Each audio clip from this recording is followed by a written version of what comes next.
Da, da, da, da. Sometimes I just do it in my head. That's right, Andrew Mason.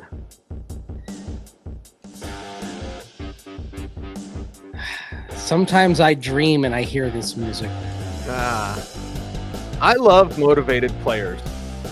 Shall we talk about a motivated player today? Motivated, chip on the shoulder. Yep. All that. Got the goods, got the talent. And if you've been a regular viewer of this show since we started doing it in 2022, this is a name you might remember. Yes, going back to the Shrine game and talking about new weapons, new targets for Bo Nix, and why A.T. Perry just may be that guy at Cecil, Lammey, Andrew Mason to talk about how this passing game is going to look. We're assuming without Josh Reynolds, that's not yet official. But let's talk about these guys not named Court. We know Court's going to show up. What about other options? And what about our guy, A.T. Perry? A.T. Perry certainly fits the mold of what Sean Payton wants in a receiver, right? Sean Payton likes big receivers. A.T. Perry is 6'5", 205. Nice catch radius. Adjusts well to the ball in flight. Runs good routes. And can be a vertical stretch threat. Like, this is somebody who has the skill set to blossom. And down the stretch last year, playing in flashes for the New Orleans Saints, looked as if he was doing that last year. He had 4 touchdowns on only 12 receptions, 18 targets, 2 touchdowns in the Saints season finale against Atlanta. I remember you and I talking about his performance that day and thinking, wow, this guy, he's on his way. And then in New Orleans, stuff happened. Starting with Pete Carmichael not being brought back as an offensive coordinator. They go to Clint Kubiak. Carmichael ends up on Sean Payton's staff. Of course, he worked under Sean Payton for many years in New Orleans. And all that led to a situation where when the Saints let him go, A.T. Perry wasn't particularly interested in coming back. Yeah, and not particularly happy. That's just me guessing. But let's hear from A.T. Perry. We talked to him in the locker room today on what happened in New Orleans. It's a long answer, but it's well worth your time, Mace. I feel like, just from the coach's standpoint, they felt like just in practice I wasn't making enough plays. Just when I got my opportunity to go in the game, I made sure I made those plays. So it was kind of confusing for me. I just wanted to play in that offense. DC was just throwing the ball around, and I just wanted to be a part of that. Unfortunately, I wasn't. So I was on active, the whole time. But I was active, but I was inactive each week just because they said it was my hand, but it was a kind of a shock, that I was released, just for them to bring another lineman in. But they wanted me to come back on practice squad, but I just wanted to take my talents, just somewhere else where I can get on the field, have an opportunity to play. So I'm just glad to be here. You know what I'm saying? Just meeting the staff, meeting the players, just feel real genuine and real around here. So I love that. I love that answer, that it's genuine and it's real here. He talked further about that too, Mace, when you and I talked to him. But with A.T. Perry, that's a hell of a talent. And listen, if they're starting Spencer Rattler, that's great. But you know who's going to miss him? Spencer Rattler. That's the type of guy that you need for a young quarterback. Now he's here catching passes from this rookie, Bo Nix. You know what's interesting also about A.T. Perry? He talked about his hand injury, and that's what he was listed on the injury report with for weeks 1 and 2. You get to week 3, he's listed as having an illness. You get to week 4, he's listed on the injury report with a hamstring problem. Yeah. Okay. Interesting. Yes. He he's looked healthy the last couple of days that we've seen him moving around in wide receiver drills. It's a very curious case with A.T. Perry, kind of finding himself lost in the shuffle, and then when the Saints wanted to bring Connor McGovern onto the 53-player roster. And this is, by the way, there's been 2 Connor McGoverns. This is former Bronco Connor McGovern. This is the guy who was there a few years ago until he left for the Jets in free agency. And they signed Connor McGovern off the Jets practice squad and then let go of A.T. Perry. And he had the opportunity to come back to the Saints practice squad, but decided to cast his lot elsewhere and thus ended up here with the Broncos. He actually explained why he decided on the Broncos. I think we've got that clip ready. We do. Let's hear from A.T. Perry on why the Broncos over at least one other option that he had. Yeah, but honestly, I didn't decided. I just wanted to go somewhere else, just because I was on active, but I wasn't getting any playing time. Also fighting for a spot. Try to get on special teams as well, but just the whole process of that. It was kind of frustrating, but I'm glad I'm here. I'm glad I'm having another opportunity to prove myself and just go out there and make plays. And of course, it's another New Orleans Saint coming to the Broncos. The New Orleans to Denver Express continues apace, but this is a player who did not play for Sean Payton in New Orleans. He was drafted in Dennis Allen's first year as head coach, Dennis Allen's second year as head coach, a year after Sean Payton had moved on. And the connective tissue here is Pete Carmichael, the Broncos, one of their assistants on the offensive side, who of course worked under Sean Payton in New Orleans. Carmichael certainly, to use the Sean Payton term, Carmichael has a vision for A.T. Perry. And last year, when he got out there in the second half of the season, we started seeing that vision manifest. He averaged 20.5 yards a catch last year once he started playing in Week 10 against the Minnesota Vikings for the Saints. He had a touchdown his first game out there. Was a very explosive player for them, playing a little more than half the offensive snaps over those final 8 games of the season last year for the New Orleans Saints. It's funny, he also mentioned special teams in his response. He did not get on the field on special teams last year. All of the snaps for the Saints were on offense. I think he understands that if you're coming into a place with a reasonably deep receiving core, that's how you're going to have to stand out. I like this move a lot, but certainly it's going to make for an interesting dynamic, because I think A.T. Perry might be a guy who brings at least as much as Devon Vele does, perhaps, to the equation. I think he brings more than Troy Franklin does. Whoa. Even a fully developed Troy Franklin. Franklin's a little slender and not as big as A.T. Perry. Now, A.T. Perry's slender as well. But hey, a tall, fast guy. Sean Payton wants a tall, fast guy. Yeah, and I like this move. I think it's a mistake for New Orleans. And I like the fact that he mentioned special teams, Mace. Yeah. And then when you asked him, what does he want to improve on? Just take a listen to this, because not many guys are going to bring up, I'm a playmaker, but then bring up special teams. But then listen to this on what he wants to improve. And I think you'll fall in love with this kid. Honestly, I would say I'll say blocking more. I've done that, just like my whole career at Wake and in Pete's offense last year, even with the new staff this year, just emphasizing blocking. So I feel like I could be a whole lot better with that. But just keep working on the same things that I know that I'm good at. Just getting coming off the line, stretching the field, quickness, agility, catching the ball, anything, running routes. I just focus on those little details, big moments. You know what I'm saying? It's nothing to me. So, just keep stacking days. Just keep. If you focus on the little things, the big moments are nothing. That's beautiful. That's life. Yeah. Mm-hmm. You get the little things right, and the big things will generally take care of themselves. Yep. This guy can make big plays. He can be a downfield target. We don't know yet when that happens, Mace, but get him up to speed and get him out there. Give it a try because it's not working with Franklin. It's not working. Vele can't get a jersey now. This week he may. Okay, so hopefully we could see him out there.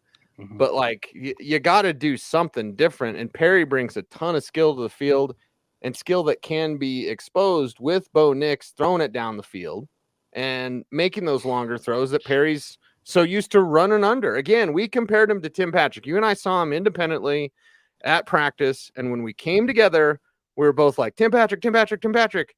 Yeah. That's what he looked like. And he's faster than Tim. He's got, and I'd say he's faster even than like younger Tim Patrick. Yes. Like he's faster now than Timmy Pats was when you're going back to 2017, 2018 when he first came to Denver. In talking about special teams, it kind of got me thinking, okay, if he steps up and he delivers and he blossoms, whose playing time does he take? Does he end up maybe cutting into Lil Jordan Humphrey's playing time, perhaps, if he blossoms? Because, Lil Jordan's another guy who's a big now he's wider. A.T. Perry's 205, Lil Jordan is 225. AT's got an inch on Lil Jordan, 6'5" to 6'4". But if he's more explosive out there and even contributes on special teams, because it's a fascinating thing. Remember when the Broncos signed Lil Jordan back in the spring of 2023? Part of the conversation was, hey, special teamer, right? Yeah. Lil Jordan has not played a special team snap for the Broncos in 2 years. He hasn't missed a game. He's not played a single special team snap. That's and 22 games, 25 catches, 3 touchdowns. A.T. Perry last year played 8 games, 12 catches, 4 touchdowns. Mm-hmm. So there's always a short and a long game going on. Sean Payton, he bristles at the term red shirt year for guys, but there's always like the developmental plan. I mean, for example, Blake Watson is on the developmental plan. He had a jersey on Sunday, but he didn't get on the field on offense, right? Mm-hmm. Yep. So clearly, I mean, we always say, what do they focus on? What they do, not what they say. What they did was they had Watson active, but they didn't give him the ball, which tells you again, okay, red shirt developmental year. Frank Crum, bringing in Cam Fleming on the practice squad gives you another layer of experience there, just in case you have further injuries at tackle. So you're trying to avoid Frank Crum playing extensively before he's ready. So yeah, you can call it a red shirt year, developmental year, even though Sean Payton won't. And perhaps that's part of the thing with A.T. Perry. Get him out there, see where he's at. You may have to kind of restart the clock a little bit on him since he hasn't played this year to this point, but see how he fits in, see what his chemistry is like with Bo Nix. But would I be at all surprised if next year in training camp we're talking about A.T. Perry right there with Troy Franklin, Devon Vele, pushing for playing time as a young receiver who's very much in the mix, and you're waiting and you're looking for somebody to emerge? Not only would I not be surprised if he's in that conversation, I wouldn't be surprised if he's the guy who emerges, because we've already seen the flashes in this offense. Pete Carmichael was running this offense with Derek Carr quarterbacking in New Orleans. We have seen the flashes of what he can do in this scheme. Right. There's no mystery involved, or there's no wait until, with Troy Franklin, it's like, well, wait until it clicks. All right, we're waiting. Devon Bailey's waiting for a jersey. This guy's done it, and he's done it in multiple different ways. Before we get into the Michael Thomas stuff, everyone's got to hear this because I think it's in this answer. If it's not, I'll just tell you what he said. But he talked about himself, described himself as a playmaker. But listen where he talks about lining up, and there's a certain spot or two that may perk up the old ears. Oh, I'm a playmaker. I'm a baller. Like, I feel like I can do everything. Like just run routes, playing the outside slot, tight end, shoot. Like I just want to stretch the field, just get open. So, I just take care of the little things, whether it's routes, just to detail the route, just catching the ball, what I'm saying, just talking with the quarterbacks, talking with the coaches, always asking questions, just getting better, just finding a way to get better. So, like I said, it's day 2, so just hopefully, each day just keep stacking. Outside slot, even a tight end, shoot. Yeah. They need a productive player at tight end, right? Now, I mean, at 205 pounds, he's a little small for that. Right. But if he could handle that first contact and not get disrupted, there's a mismatch possibility involved. And the other thing, when he talks about tight end, and you go back to the other answer, he talked about wanting to improve his blocking, like that being the thing he wants to work on. Right. It's very interesting. There's the vision for him may be evolving a little bit, and it may well be he defines what the vision is for him.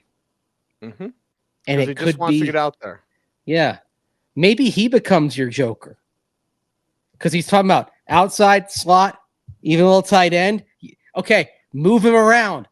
That's the whole Joker concept for Sean Payton. Somebody who you can put in any number of spots, that you can maintain personnel and change the formation.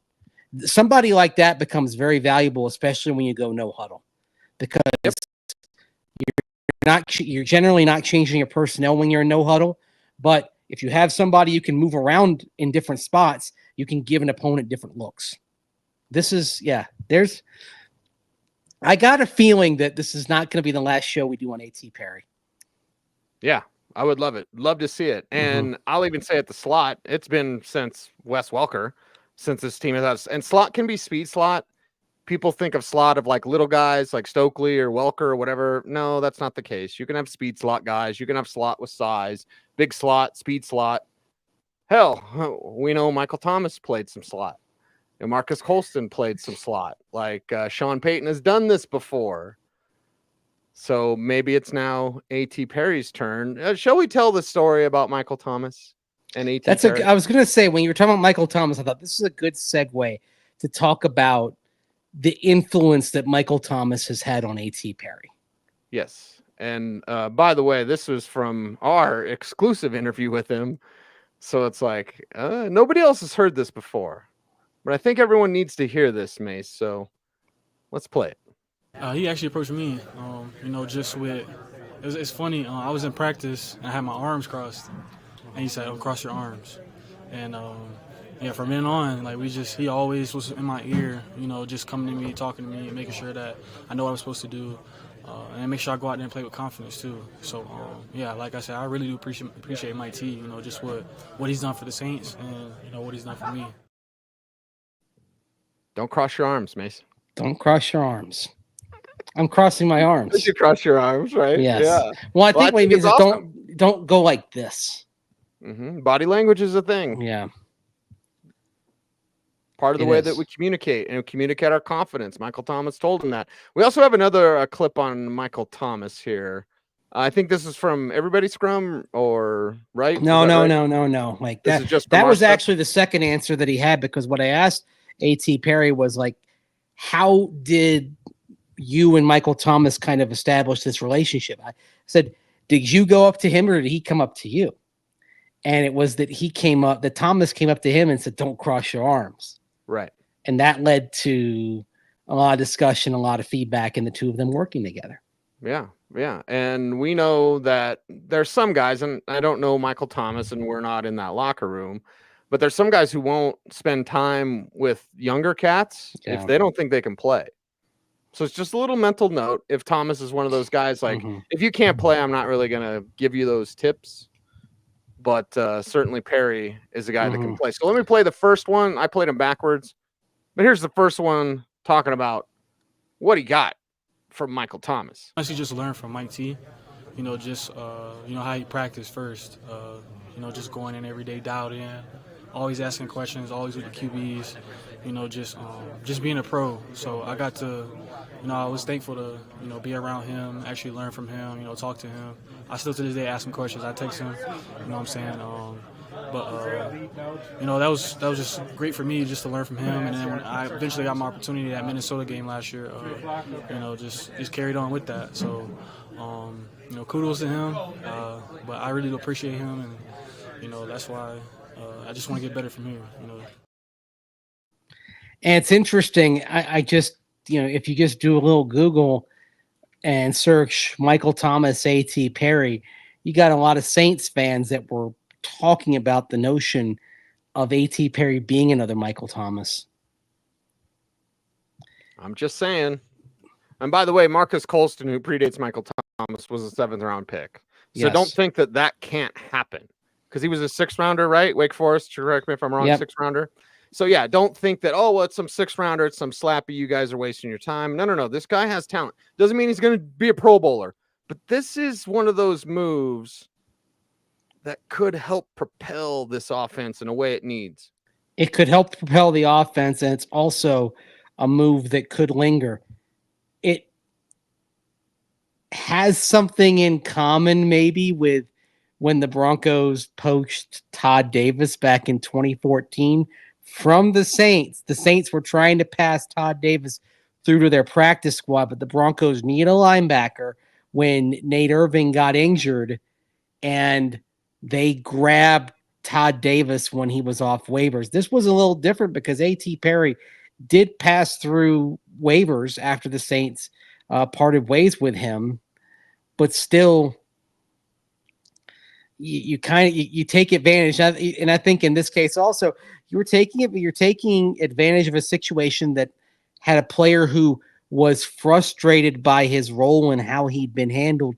And now after, a several month detour, now he's back in the scheme for which he was drafted with the offensive coordinator who was a part of drafting him.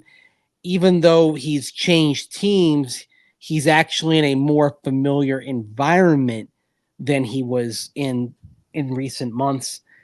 And so I think I'm fascinated to see where he ends up factoring in this wide receiver shuffle, because I do think this puts a little bit of heat on some of the younger guys in the room, because Perry's got the goods, and he's got and certainly he's got Pete Carmichael's favor as well.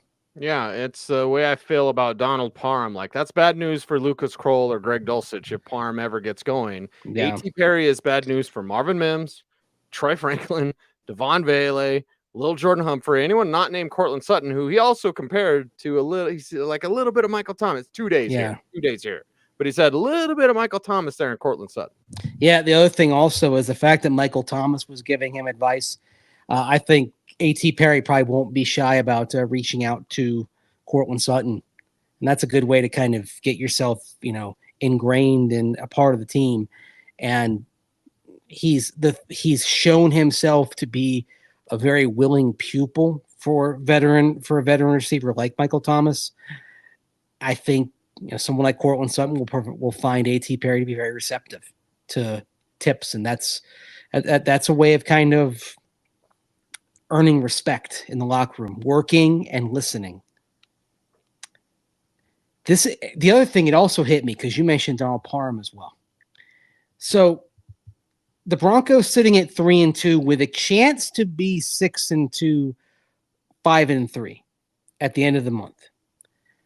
I'd say the chances of them having 5 or 6 wins at the trade deadline, which is 2 days after the Baltimore game, the chances of this team being a buyer at the trade deadline are much greater than being a seller. Sure. I think hopefully we're talking about the seller days being done. Not just seller as in the bottom, but seller at the deadline. Broncos have been sellers too many years. Mm-hmm. So what I think may be going on here a little bit is, before we start really picking up the phone to see what's out there on the market, let's see what we've got without doing that, without having to sacrifice draft capital. So let's bring in a guy like A.T. Perry, who's only in his second year, and see what he can do. And you mentioned Donald Parham. Do you give Kroll another couple of weeks, and then if he's not there, and if he can't provide some production, then do you give Donald Parham a look as well? Oh yeah. And then if Donald Parham doesn't really prove helpful, then you start picking up the phone.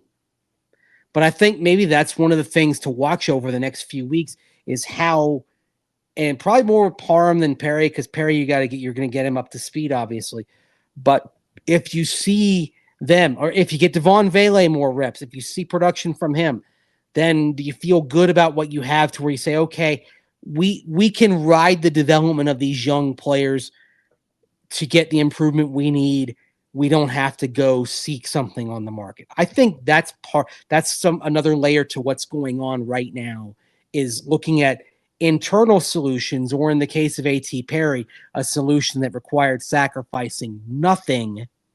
And oh, by the way, young with upside, so he has growth potential, before you start making some trade ideas in earnest as you get into late October, early November. As Baldo says, AT has the potential to be the number 2. He's been a burner his whole career with size. And some college football fans remember what he was at Wake. He was a beast. Yes. A beast. And then he went out there at the Shrine and was a beast. And remember, that was the week where everyone was talking about Zay Flowers. Yep, a first rounder. A.T. Perry was right there with him that week. Mm-hmm. It was, they were 1-2 among the receivers we saw out there, and it was pretty close. If anything, we knew Zay Flowers was going to come in and be good, because he's the best prospect that had gone to the Shrine in many years. Mm-hmm. And he did not disappoint. The fact that A.T. Perry was so close to him in terms of the quality of his work out there, I thought said a lot about A.T. Perry, and it's part of why I was surprised he lingered until the 6th round. You and I talked about the Saints getting great value from that pick, and you know what? It looked like it was going to be a great value the way he was emerging as a vertical threat late last season. Mm-hmm. I mean, But remember, it's a different offense. You know that. But just for the fans out there, that's a Clint Kubiak offense. Your wide receivers have different responsibilities. Yeah. Than they do in a Sean Payton scheme or Pete Carmichael offense. So, it's all about fit. It's a Payton scheme. Fit. Even for receivers, it's all about fit, man. Yeah. Yeah. Pete Carmichael was doing all the Sean Payton things. They didn't change their offense when Sean stopped coaching down there. No. People are asking Mace, like, when are you going to talk about the offense? That's Friday's show. Make sure to stay tuned for that. We also have our Saturday pregame show. Yeah. So stay tuned for that. We got plenty on the offensive line. Yeah, we've caught up with Alex Forsythe, of course, with Luke Wattenberg injured. Forsythe's next man up. We caught up with Matt Parrott, who of course came in a tackle when Alex Palczewski went down on Sunday. So you're going to hear from both of them when we dive into the offensive line. We got you. We got you covered. We're we're working the locker room here. Oh, yeah. We're making our way around. Brandon does ask a question like, LOL, why are we talking about a player that was cut being our number 2? Like, that could be in the future. Plus, why are we talking about it, Mace? The dude is very talented. Yeah. Big, fast, and physical. And, again, look at what he did coming in late last year as kind of a number 3 option, working with the Saints offense, working in this scheme. That's enough.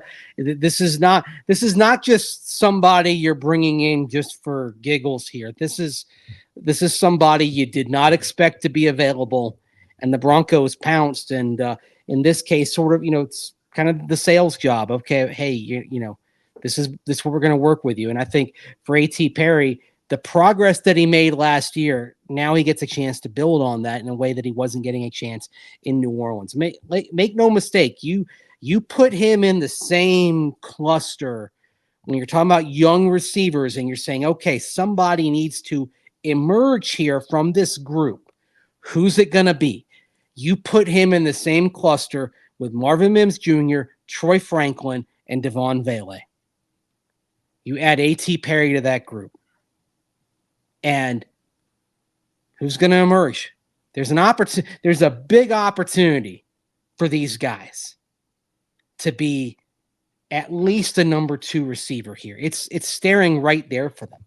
And now with Josh Reynolds, dealing with a hand injury, it looks like there's going to be a window to get some serious reps here in the near term for somebody. Chose here so he can have an opportunity to play. Plus, and I say this with all due respect, Mace, and I want to alert the viewers and the listening audience of we didn't do a show on Caden Davis. Okay, there's a reason why. And again, all due respect. We're doing this for a reason. Yes. And now he's got to make those plays. We're looking forward to it. But we've seen him make those plays in games already. We saw it in this scheme last year with New Orleans. Yep, regular season games. This is another thing. This is not a guy who was just a preseason stud. This is a guy camp, that guy. This is a guy who went out there and had some production in a rookie season and at the end of the year looked like he was poised. Now, scheme fit, new points of emphasis didn't work out. How often do we say on this show fit matters? A lot. Yeah. He's a fit for what the Broncos are doing schematically. So I expect his potential contribution, if and when he gets on the field, to look much more like what we saw late last season for New Orleans than being inactive. Again, give him some time, let him get some chemistry with Bo Nix. Would it all surprise me to see A.T. Perry getting meaningful reps this season? No, it would not. Nope. And you don't know this, Mace, but I actually caught you on camera when the news was announced that the Broncos had gotten A.T. Perry, and here's the video. Ha! Makes you feel good, right? Makes you feel good. Makes me feel great. I'm excited. Yeah. Some names pass over the waiver wire. You're like, okay. I see a guy that I liked, someone that I'm still excited about his talent and feeling pretty good. Feeling pretty good. Ding, ding, ding, ding, ding, ding, ding. Yeah. So this is why we're doing basically an entire show on a practice squad receiver. Again, could be something, could be nothing, but this is a talented player that the Broncos stole. Yeah. They stole him. Wouldn't it be something if New Orleans ends up regretting letting him go? Wouldn't it be something if they trot him out there against New Orleans? He knows their corners. Give him a touchdown or two in that game. That'd be pretty cool. Wouldn't that be something? Indeed. We love those type of stories, right? Yeah. Redemption. Who doesn't love a good redemption arc? Look forward actually to sharing with you what Matt Parrott shared with us, because this is another guy who's on a bit of a redemption arc after some ups and downs with the New York Giants in recent years. And also, another reason to get excited is this is yet another player who came because of Zach Strief, the Broncos O-line coach. Strief's kind of a secret weapon. Oh, yeah. Yeah, he's a magnet. That's for sure. Two type of people in this life, and I got this from the great Troy Rank. There's fountains and there's drains. Zach Strief is a fountain that everybody wants to be around. Are you saying Butch Berry, his predecessor, was a drain? Yes. A soul-sucking vampire. Fountains and drains, shadows and dust. Mace, is that a wrap for today? Are we wrapping this thing? A little A.T. Perry? Yeah. Shadows and dust, sawdust and mildew. Do you? That's an obscure reference, like the third Naked Gun movie. Yeah, 33 and a third. Yes, it's the movie that wins Best Picture at the Academy Awards. There at the end of the movie, and the fun, and it's always it's all of these films were big hits, but one, and then of course they pull the envelope and it's got the bomb, and he says it's the bomb, and it's sawdust and mildew. Can they all start hugging? Oh gosh, that's one of my. I don't know if I was 17 years old. And I don't know if I've ever lost my mind laughing in a theater as much as during that entire Academy Awards scene in the third Naked Gun movie. It just was like, it was gag on top of gag on top of gag on top of gag. Right. On then, right down to, Florence Henderson, Carol Brady being nominated for Best Supporting Actress. Do you know what this means? Yeah, Florence Henderson's going to win, and it's about time. By the way, I know. Ahead. Do I need to contemporize my references a little bit? Probably, but that's okay. No, we need to be us. That's what we need to do. Okay. Oh, I like that. I gotta be me. That's kind of crunchy, but that's okay. I get a little crunchy. You know that. You know that. I'll quote Jean Lajoie just because I've been watching his old videos from like 25 years ago, and he was hilarious. But he said in one of his songs, WTF Collective, he goes, "I prefer Leslie Nielsen in The Naked Gun. You know who else was in that movie? O.J. Simpson." So there you go. They don't make him like Naked Gun anymore, dude. They don't make him like that. Well, the thing is, Leslie Nielsen, after doing the first Airplane movie and the 3 Naked Gun movies, spent like the last 15 years or so of his career and his life, doing a lot of spoofs that were trying to recapture the magic, but they never did. Mm-hmm. Yep. Sharon has our magic formula here on YouTube, so we appreciate you for that. Osvaldo's fired up about A.T. Perry. We're fired up about our YouTube channel growing. We need your help to do that. So, Mace, how do folks help us out on YouTube? Like, comment, share, subscribe, hit that notification bell so that you never miss a vid.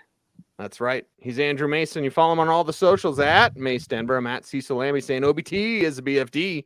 Thanks for watching. Stay tuned and stay frosty.